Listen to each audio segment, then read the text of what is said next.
You'll want to plot, do plots in MATLAB, and to do that you just make a vector of x values and a vector of y values and plot them. Okay, so in this example I make a vector of x values from 0 to 10, and this thing in the middle, using the repetition operator again, is the increment. So this x is 0 to 10 incrementing by 0.1. So it goes 0, 0 0.1, 0 0.2, 0 0.3, etc. up to 10.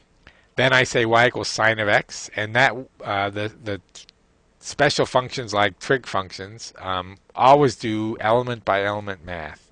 So y equals sine of x takes each element in x, takes the sine of it, and returns a new vector. So now I have a vector y, which is the sine of each element in x. And then if I do plot x comma y, I get out my plot of sine of x. If I want to put markers in, that will use a line, that will draw a curve. If I want to put little markers where all the data points are, I can do like this last command, plot xy will give me the line. And then if I do it again, x comma y comma and then a O in single quotes, that won't put a line, that'll just put a little O for each data point. And so that last command gives me a curve and the circles for where the data is. There are a ton of special functions built into MATLAB. exp is the exponential, log is the natural log, log 10 is base 10, sqrt is square root. I have all the trig functions, and then there's things like max, min, mean, median. These are vector operators. So max of a vector gives me the maximum element in that vector. Mean gives me the mean of all the elements in the vector. Median, obviously. Sum adds up all the elements in a vector. I can sort them, etc. There's also a bunch of special functions like Bessel functions and gamma functions and all that kind of stuff. You name it, it's probably already defined in MATLAB.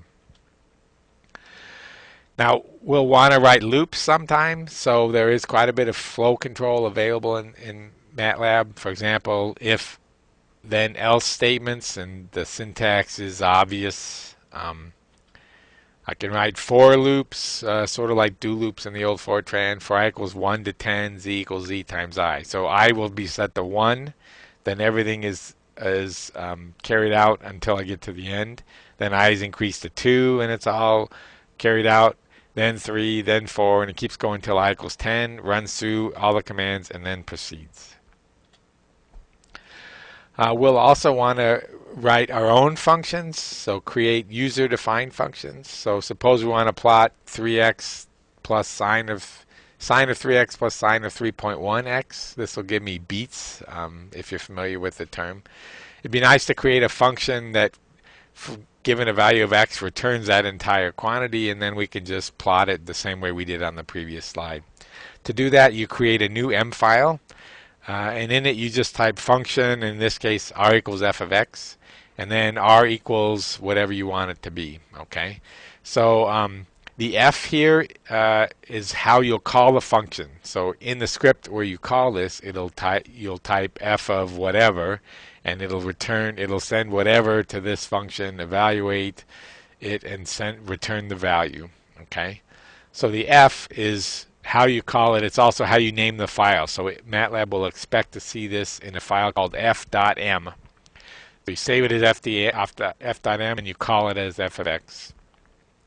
The r here is the variable that will be returned when we go back to the function. So it'll be what's sent back to the calling program. So if we type function r equals f of x, there needs to be a variable inside the script that's named r, and whatever r is, when the script is done, that's what gets returned back to the calling routine.